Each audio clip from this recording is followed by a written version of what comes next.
तो चलो अब अपन सीखते हैं बच्चों reaction of acid with metals, है ना। एसिड की रिएक्शन हम लोग मेटल से करा के देखते हैं, ठीक है। तो देखो जब भी हम लोग जो है ना एसिड की रिएक्शन को मेटल से कराते हैं ना, तो पता है क्या होता है, उस एसिड से रिलेटेड, उस मेटल से रिलेटेड यहाँ पर एक सॉल्ट बनता है और साथ में जो है हाइड्रोजन गैस निकलती है बच्चों, ठीक है।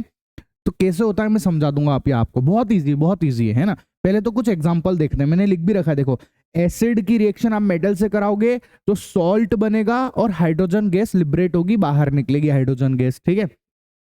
एग्जांपल के तौर पे देखो आप, जब आप HCl की रिएक्शन सोडियम से कराओगे तो NaCl और H2 बनेगा, और H2SO4 की रिएक्शन Zn से कराओगे तो ZnSO4 प्लस H2 बनेगा। आप बोलोगे सर ये हमारे तो याद ही नहीं होता है कैसे क्या हो रहा है, मैं बताता हूँ, कोई टेंशन की बात नहीं, अपन बैठे ना यहाँ पे, कहा क्या गम क्या है ना, किसका है ये तुमको इंतजार में हूं ना, है कि नहीं, वही वाली बात है। तो देखो यहाँ पर जो है, अगर इस रिएक्शन को आप ऐसे याद किया करो, क्या बोला भैया, H2SO4 प्लस Zn, है ना। यहां से आप देखो एक डब्बा ऐसे बना दो आप बस, तो ZnSO4 अलग हो गया ZnSO4, कौन बच रहा है बताओ, इधर कौन बच रहा है, H2 बच रहा है, ये लो हाइड्रोजन गैस बाहर हो गई, हो गया काम खत्म, है ना। एक और देखो, इसको भी समझाता हूं आपको, देखो क्या बोला, इसको हटा रहा हूं। अच्छा एक बात और सुन लो, आप लोग ये जो छोटी छोटी बातें मैं बताता हूँ ना, ये बहुत इंपॉर्टेंट है, इससे याद करने में आसानी हो जाती है। क्या आसानी, इधर वाली चीज याद कर लो और बस ये डब्बे वाली बात ध्यान रखो, इधर वाली ऑटोमेटिक हो जाएगी, वरना अभी आपको पूरा पूरा याद करना पड़ता है, पर इस तरीके से करोगे तो फटाफट याद हो जाएगा, ठीक है। अच्छा एक चीज और देखो, ये वाला तो हो गया ना, इसको देखो अब, है ना, इस वाले को समझाते हैं आपको। क्या बोला भैया कि HCl, है ना, कितनी बार है, 2 बार लिखना है, तो ये लो 2 बार लिख देते हैं, आपको समझाने के लिए ऐसे लिख रहा हूं मैं, ठीक है। Na कितनी बार है, 2 बार है, तो ये लो Na इधर भी लिख दिया, Na यहां पर भी लिख दिया, ठीक है। अब आप देखो यहां से एक NaCl ये रहा, एक NaCl ये रहा, तो बताओ कितने NaCl हो गए, 2 NaCl हो गए कि नहीं हो गए, प्लस बताओ आप एक H और एक H, ये HH मिलकर कितने हो गए, H2 हो गए। आया समझ में, इस तरीके से अपन ने ये रिएक्शन लिख रखी है बच्चों, ठीक है। हाइड्रोजन गैस यहाँ पर बाहर निकलती है। अब चलो ये जो मैंने आपको समझाया, इसको मैं एक एक्सपेरिमेंट करके, एक एक्टिविटी करके समझाता हूँ, ताकि आपको और अच्छे से क्लियर हो कि वाकई में क्या होता है, मतलब कैसे क्या क्या चीजें हो रही है ना। तो देखो जो एक्सपेरिमेंट मेरे को करना है ना, उस एक्सपेरिमेंट को मैंने यहाँ पर पूरा लिख रखा है।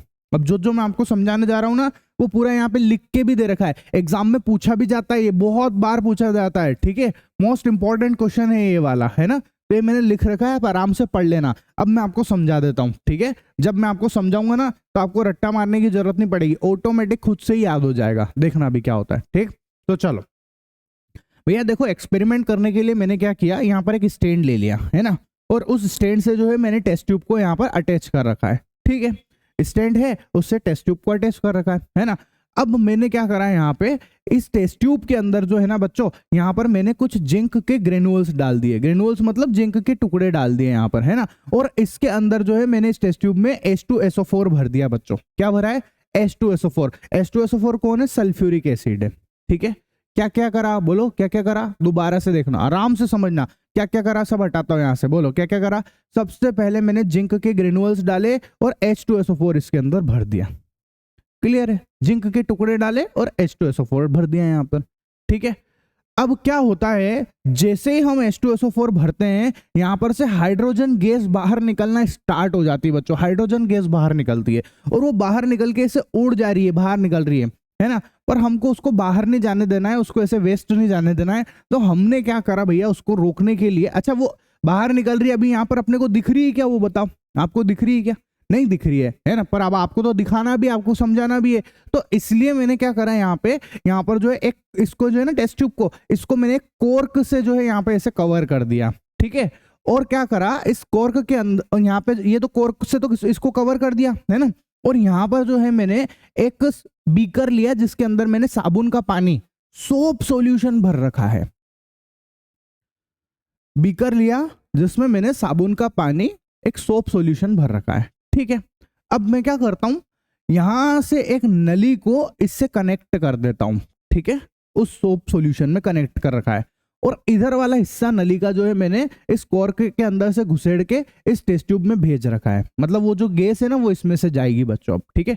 तो देखो वो हाइड्रोजन गैस यहाँ से जा रही है इसमें से, है ना, यहाँ से जा रही है और वो होते होते होते देखो इस सोप सॉल्यूशन में आ गई। अब हाइड्रोजन गैस जब इस सोप सॉल्यूशन के अंदर जाएगी तो वो बबल्स बनाएगी। ऑब्वियस सी बात है, कोई सी भी गैस जो है वो बबल्स बनाती है ना। पानी में मिलाओगे आप गैस को तो बबल्स बनते कि नहीं। कोको कोला पीते हैं, थम्स अप पीते हैं, या जो भी अपन गोटी सोडा कुछ भी पीते हैं तो उसके अंदर वो गैस मिलाते हैं, तभी तो उसमें बबल्स झाग दिखते हैं अपने को। झाग क्या है, बबल्स ही तो है ना। तो ये बबल्स बनाना स्टार्ट हो गया है यहाँ पर, ठीक है। अब मैंने क्या करा है यहाँ पे, ये जो बबल्स है ना बच्चों, ये हाइड्रोजन गैस के बबल्स हैं। मतलब इन बबल्स में हाइड्रोजन गैस भरी हुई है। मैंने क्या करा, यहाँ से जो है ना एक मोमबत्ती को लेके आया, मैं एक कैंडल को लेके आया और इसके पास में से रखा। तो पता है ये जो बबल्स है ना, ये पॉप की ध्वनि के साथ पट पट पट पॉप पॉप पॉप ऐसे करके फूटने लगते हैं बच्चों यहाँ पर, ये ठीक है। और ये पॉप का जो साउंड है ना, ये हमको इस चीज को बताता है कि जरूर इन बबल्स के अंदर जो है हाइड्रोजन गैस ही भरी हुई है। आया समझ में, ठीक है। तो देखो क्या क्या किया आपने, बताओ जल्दी से बताओ। जिंक के ग्रेनुअल्स डाले आपने, मैं लिख के देता हूं आपको, है ना। जिंक के ग्रेनुअल्स थे, वो डाले थे ना अपन टुकड़े, और उसको किस में डाला आपने, H2, एक सेकेंड ऐसे लिखता हूं ताकि आपको समझ में आए। H2SO4 है ना, ये H2SO4, इसमें आपने जिंक के ग्रेनुअल्स डाले। तो देखो आप यहां से ये हट गया, जिंक SO4, जिंक सल्फेट बना, प्लस H2 यहां से बाहर निकल रही है, और वो H2 गैस के बबल्स हमको दिख रहे हैं। बस यही रिएक्शन जो है मैंने आपको पूरे एक्सपेरिमेंट करके भी समझा दी है। आपको, मेरे को लगता है आपको बहुत अच्छे से समझ में आया होगा कि क्या हुआ है, ठीक है ना बच्चों। चलो अब अपन समझते हैं क्षार की धातु के साथ में अभिक्रिया, ठीक है।